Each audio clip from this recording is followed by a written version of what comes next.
नमस्कार, स्वागत है आपका मेरे सत्यमेव जयते चैनल में यानी एसटीवी में। और मैं हूं डॉक्टर हरीशचंद्र लखेड़ा। मेरे साथ उत्तराखंड के पूर्व मुख्यमंत्री, कांग्रेस के पूर्व महासचिव, कांग्रेस सेवा दल के पूर्व उपाध्यक्ष और एक ऐसे व्यक्ति जिन्होंने अपना जो राजनीतिक करियर है वो ब्लॉक प्रमुख से शुरू किया और सीधे एमपी बने। इंदिरा गांधी की नजर में आए थे, संजय गांधी की नजर में आए थे और उसके बाद सिर्फ उनकी नजर से नहीं, उनके अपने काम से भी लोगों में इतने लोकप्रिय रहे कि भारतीय जनता पार्टी के जो बाद में अध्यक्ष बने, डॉक्टर मुरली मनोहर जोशी को भी 2 बार चुनाव में हराया था। ऐसे नेता हैं हमारे साथ पूर्व मुख्यमंत्री, जैसे मैंने पहले भी कहा, हरीश रावत जी। हरीश रावत जी, आपका स्वागत है मेरे चैनल में। रावत जी, एक और सवाल आता है कि जब मुख्यमंत्री थे आप, तो कुछ लोगों को आपने ऐसे आप भी महसूस करते होंगे जो आपके बहुत करीब थे, लेकिन उन्होंने आपके धोखा भी किया। और कुछ ऐसे पत्रकार या दूसरे लोग, मैं यहाँ से गए जो पहाड़ के नहीं थे, अब तो वहां वो बड़े मंत्री क्या क्या दर्जा पाके या विधायक क्या क्या बन गए, तो उनके झांसे में आप कैसे आ गए? क्योंकि अपने लोगों की जगह दूसरे ये आ गए। और दूसरा, एक और बात आई थी कि जब आप मुख्यमंत्री पद से हटे तो लगभग 70 पोस्ट आप भर नहीं पाए और आपके लिए भी कहा गया कि आप होम्योपैथी की मीठी गोली देते रहे लोगों को। कैसे 70 पोस्ट? जो कि जैसे सूचना आयुक्त की थी, कई थी ऐसी पोस्ट आपने भरी नहीं, तो आपने लोगों को आप एडजस्ट नहीं कर पाए। देखिए, ऐसा क्या था? देखिए ना, 2 फैक्टर थे। एक तो गवर्नर फैक्टर थे, हाँ, एक हमारी दिक्कतें थी, लीडर अभूषण को भी सहमत करवाना था। अच्छा, भट्ट थे। हमने अजय भट्ट थे। अजय भट्ट जी थे। अच्छा, और अजय भट्ट जी के साथ जो है, जो मंत्री के तौर पे थे, वो मंत्री प्रसाद जी थे, तो उनको सहमत कराना मुश्किल हो जाता था। वो मंत्री प्रसाद जी सैद्धांतिक बात कुछ न कुछ कह दें। तो हमने सूचना आयुक्तों की भर्ती के लिए 3 बार कोशिश की और तीनों बार खानी पड़ी, क्योंकि वो पीडीए के अध्यक्ष थे। मैं उस समय वो हरीश रावत थोड़ी था कि मैं तो बैसाखियों और थिन मेजोरिटी के आधार पर खड़ा हुआ। अजय भट्ट को लोग कहते रहे कि ये जाते नहीं थे मीटिंग में। अजय भट्ट जी, बल्कि गवर्नर, ये दिक्कत थी, हमने लोकायुक्त का पूरा पैनल चयन किया।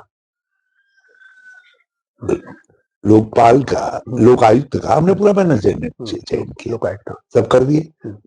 अजय भट्ट जी के भी दस्तखत थे, हम सबके सर्वसम्मति से कर दिए और उसको गवर्नर के पास भेजा, तो गवर्नर उसके ऊपर बैठ गए और न तो वापस करे।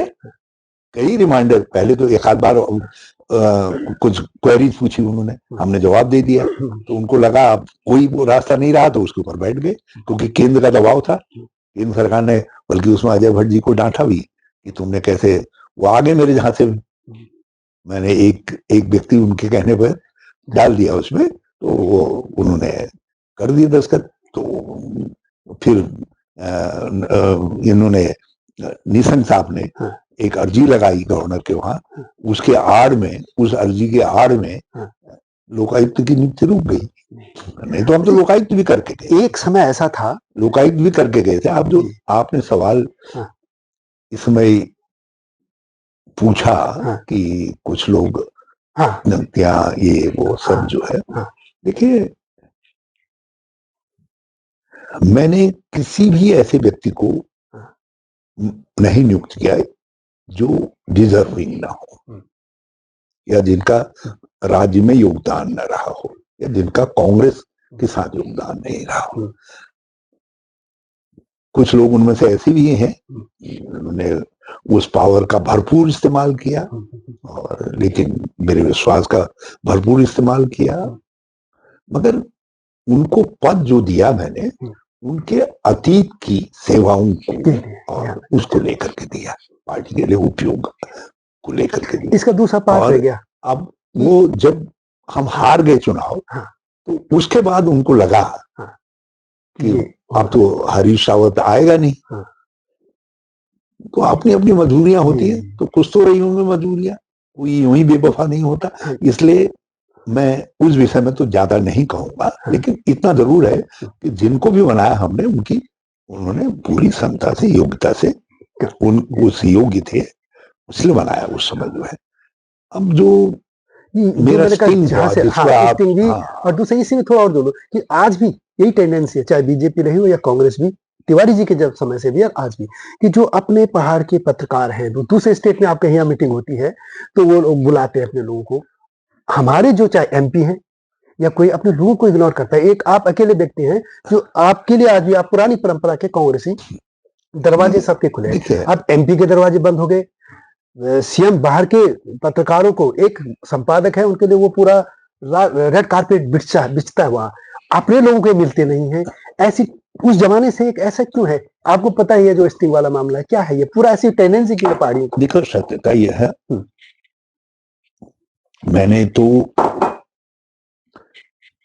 मैंने किसी भी पत्रकार हमारे उत्तराखंड के मना किया हो, बल्कि कुछ लोग जो रेगुलर पत्रकारिता में नहीं थे लेकिन पत्रकार रहे थे, नामचीन पत्रकार रहे थे, तो उन्होंने गवर्नमेंट में भी एडजस्ट किया और उनको काम भी दिए। ऐसा कहीं नहीं। मेरे ऊपर ये आरोप नहीं लग सकता कि मैंने स्थानीय पत्रकारों को महत्व नहीं दिया। मेरे घर के दरवाजे बिल्कुल खुले रहते थे, सचिवालय भी मैंने ऑफिसर्स को भी कह रखा था, सबको जो है कभी भी, और खूब जम करके लोग आलोचना करते थे।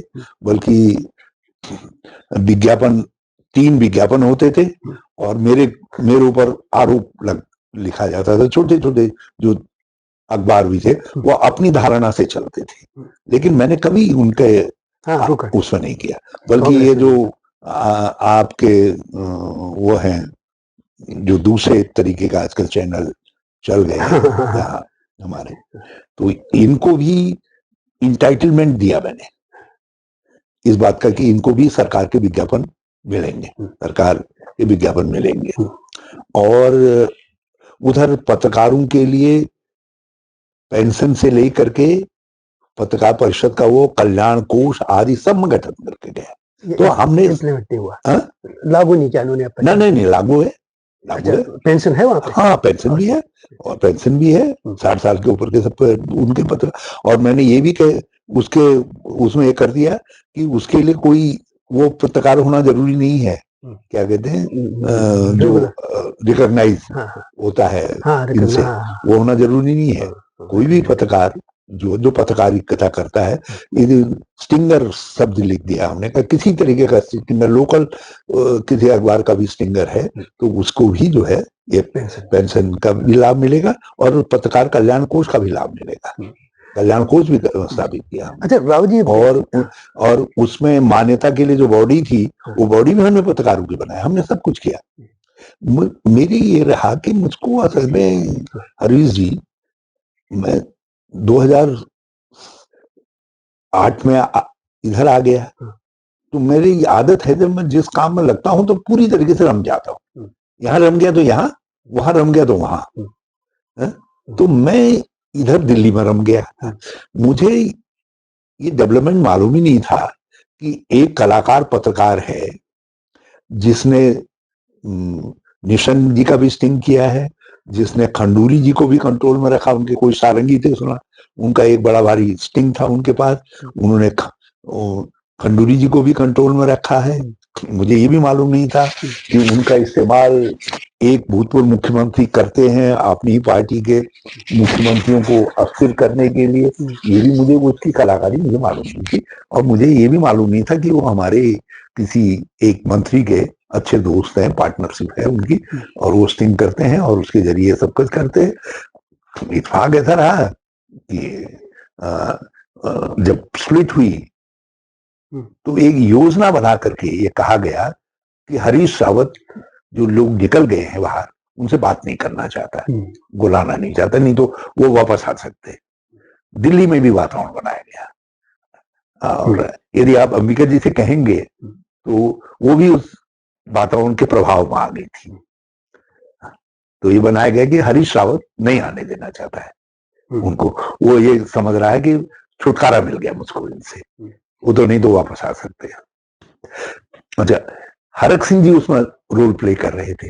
वो तो फिर आपकी पार्टी में आ गया शायद, पता नहीं। हाँ, वो रोल प्ले कर रहे थे ये वातावरण बनाने में, और बड़े इंटेलिजेंटली ये वातावरण खड़ा किया गया। उस वातावरण के प्रभाव में मेरे एक साथी भी आ गए जो मेरे सलाहकार थे वो भी आ गए। वो मुझ पर निरंतर दबाव डाले कि ये कहें कि अब आप बात क्यों नहीं कर रहे हो, उनसे बात क्यों नहीं कर रहे हो, उनसे बात क्यों नहीं कर रहे हो। और फिर ये हुआ कि वो एक आदमी को भेज रहे हैं, भेजेंगे, उनसे बात कर लीजिएगा। मैं कहीं से आ रहा था, हेलीकॉप्टर रोका मैंने, मैं पेशाब करने के लिए गया, तो एक व्यक्ति पत्रकार वहां थे, तो मैंने नमस्ते नमस्ते हुई। मैंने कहा भाई बहुत दिनों बाद आप आ रहे हो यार, सब गड़बड़ हो गया यहाँ है, तुम तो आज दिखाई दे। मैंने ऐसे नॉर्मल कहते हैं, तो उन्होंने कहा हाँ वो पापियों ने बड़ा वो कर दिया। वो पापी शब्द का इस्तेमाल किया विजय बहुगुणा जी के लिए, और इनके लिए इन्होंने कर दिया। फिर उसने अपने आप ही कहना शुरू किया कि आपकी सरकार गिरा दी इन्होंने, ऐसा ऐसे किया, और सब विजय बहुगुणा का हाल था। और उसके घर में तो जो है उसका लड़का ऑपरेट करता था, मुख्यमंत्री हाउस दलाली का अड्डा बना दिया था। ये सब चीजें कहनी शुरू की। अब क्या होता है, मुझको तो चोट लगी थी, जिन्होंने चोट मारी थी उसने उनके खिलाफ कहना शुरू किया। मैं उसके साथ बैठ गया, जहां से मैं आ गया। उस समय तक भी मुझको मालूम नहीं था कि ये कैसा हो रहा है, जो मुझसे कहा जा रहा बात नहीं कर रहे हो, ये उनका भेजा हुआ। लेकिन मैंने ये उनको कन्वे कर दिया था, जिसको भेजोगे मैं बात करूंगा। उसने बातचीत में फिर कहा मुझसे कि मुझको उन्होंने भेजा है और मैं आया हूं। मैंने कहा ठीक है। तो बात करके कहने लगा भाई इतने रुपये लगेंगे, ऐसा लगेगा। मैंने कहा मेरे पास कुछ है ही नहीं, मेरे पास कुछ नहीं है। मैंने कहा मैं कहां से करूंगा। बोला मैं दूंगा 25 लाख रुपया, न 25 करोड़ रुपया। मैंने कहा कुछ दो, मैं कहां से करूंगा, मैं कुछ नहीं कर सकता। अच्छा, जब वो बार बार इंसिस्ट करने लगा मेरे पास कुछ नहीं है, मैंने कहा मैं तो 2 करोड़ नहीं कर सकता, तुम तो इसकी बात कर रहे हो। अच्छा, उस समय वो हकीकत भी थी। मैं उस समय तो दिल की बात कर रहा था, मुझे मालूम नहीं था कि ये प्लॉटिंग हो रही है मेरे खिलाफ करके। तो मैंने यूं ही बात की, तब तो पल्ला छुटाने के लिए मेरे मुंह से एक शब्द निकल गया कि यार कर लेना, फिर मैं मेरे पास आ जाना, टॉप अप कर देना। उन्होंने कहा जरा हरक सिंह से बात कर लो। हरक सिंह से बात की। मैंने कहा भाई मैं तो तुझको ही सौंपने जा रहा था मुख्यमंत्री, ऐसे जैसे कहते हैं। मैंने कहा तुमने बदल कर दिया, ये क्या कर दिया तुमने। तो मैंने कहा वो करता, और वो उधर से कुछ कहा उसने कि आप मेरे काम नहीं करने देते थे, वो काम नहीं। असल में वो उल्टे सुल्टे काम करवाता था, मैं उनको मना कर देता था। मैं कहता था भाई ऐसा नहीं होता, भाई ऐसा थोड़ी होता है। मैंने कहा ये कल ये सब चीजें ऑडिटेबल होती हैं गवर्नमेंट के अंदर, ये सब क्यों मैं नहीं करूंगा। तो वो सब चीजें जो है उसको, अच्छा मैंने कहा तुम आओ फिर देखेंगे। हाँ मैं चल यार आगे आंख बंद कर लूंगा, आओ। मुझको उसकी बातचीत में लगा कि वो आना चाहता है। उससे पहले उसने अपनी जो अब उनकी पत्नी है सोनिया आनंद जी, उनको भेजा, वो भी रोने लगी मेरे वहां आकर, रोने लगी सब ये कर रहा है वो कर रहा है, वो तो बहुत परेशान है, और ये हो गया वो हो गया। एक और उसकी कोई पुरानी गर्लफ्रेंड है, वो भी आकर के मेरे पास रोई, किसी डिपार्टमेंट में शायद वन निगम में इसमें काम करती हैं, तो वो भी आकर के मेरे पास रोने लगी। पहली बार देखा उनको सुबह सुबह जो है। तो ऐसा वातावरण मेरे ऊपर बना दिया गया कि मुझको ये लगा कि हरक सिंह शायद रिपेंट कर रहा है। तो मैं 2 शब्द, जिन शब्दों का मेरे राजनीतिक जीवन की सबसे बड़ी भूल थी, वो ये उन शब्दों का इस्तेमाल करना।